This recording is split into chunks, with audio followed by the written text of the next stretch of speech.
All right guys, we have ventured off of the Wolf Trail and we find ourselves in Choctaw country. Choctaw country is the west side of the Tombigbee and Alabama River.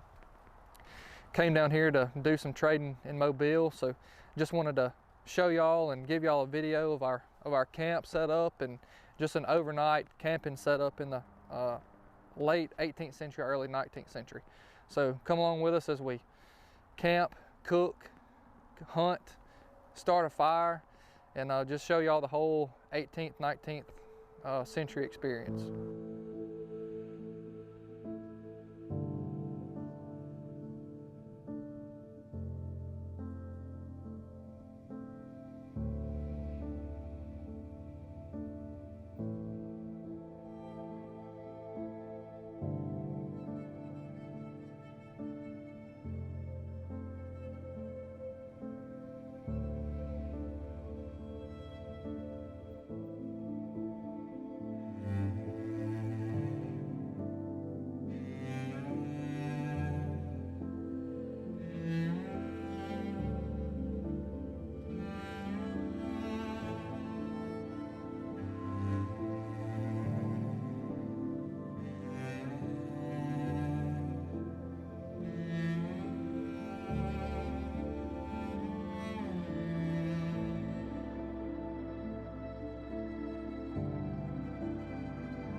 Getting this fire started, trying to find some dry stuff in order to get it started in a rainstorm is kind of a difficult task. Caleb's got some straw that he found that is semi-dry, but I've got some cord that's going to be super dry. We'll try to get it bunched up the least as possible and get it started. We ain't even a full 6 hours into our trip and we've already got a wound.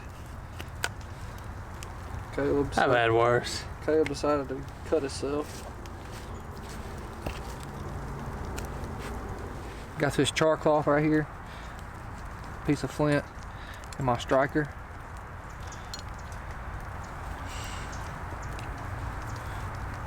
Get this charcoal lit, or this char cloth lit.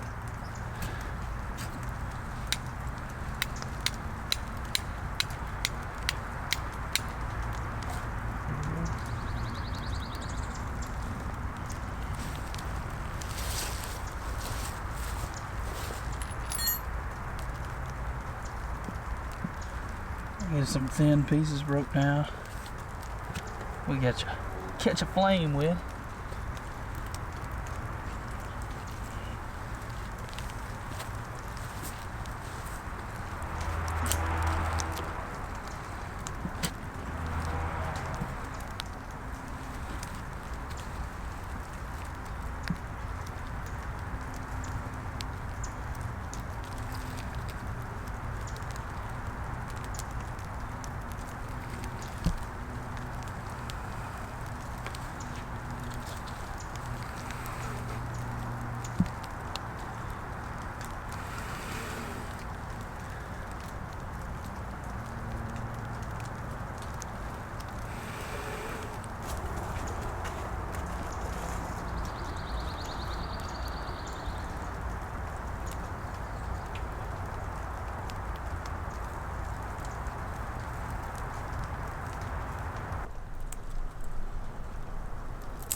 A lot of this wood that we're having to use is wet because it just came a torrential downpour and it's been doing it all day, so everything in the woods is going to be wet.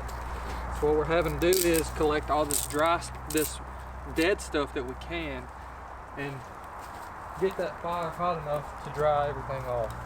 Caleb's going down now to find us some hardwood stuff that has some girth to it. So we can get this fire nice and hot and get a good coal bed. because we've got a really good dinner to cook tonight. Can't wait to show y'all. Can't wait to show y'all that. Now don't get me wrong. Making a fire whenever it's raining or it's super wet, everything's wet. It's challenging. It's way harder than, of course, it's way harder than when everything's dry. But me and Caleb have made fires, and I'm not talking about no baby fires. We've made really good size cooking fires before in a thunderstorm. So if there's anybody I'd want to be in camp with when it's raining, it will be Caleb. Caleb was pure mountain man. He was pure born in the wrong century.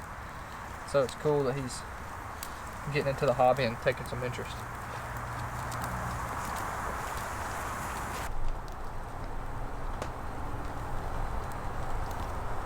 So while Caleb was finishing getting our fire hot and ready, I'm getting everything prepared to start our meal for tonight.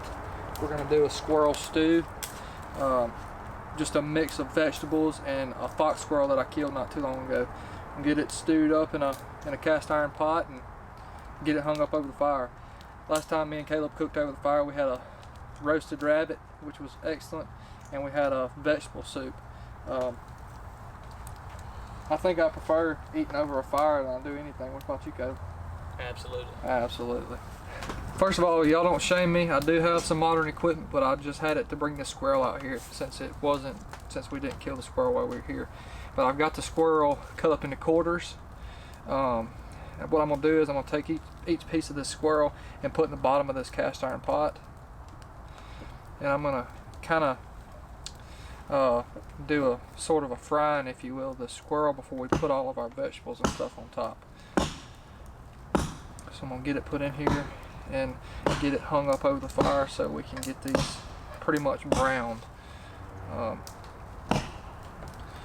Like I said before, I start adding the vegetables in. Okay, that done.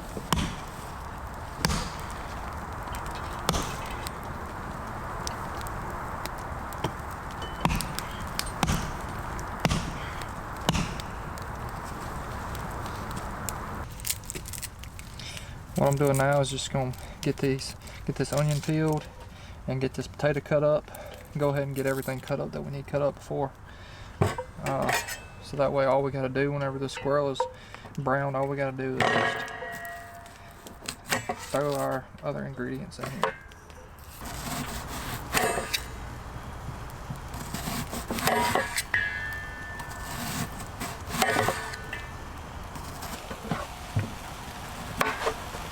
This knife I'm using, I got it from my buddy Will.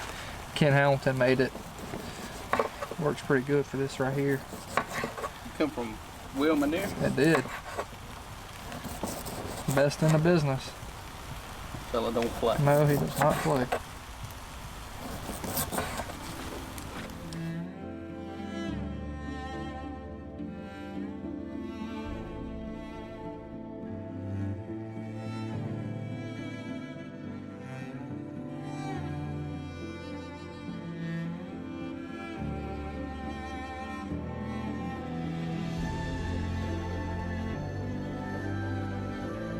We got this little stew going. We got camp set up here. We got a little firewood collected, but we want that fire to stay, want some coals to stay alive through the night. So I'm gonna get a little bit more firewood collected, get everything set up here, close, convenient at camp, so we don't risk losing that thing.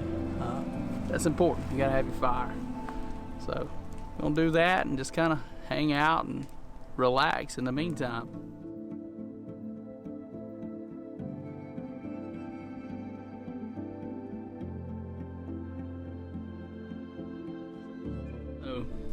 Out of a Dutch oven, we took and seared our squirrel. We got a fox squirrel that Dayton killed.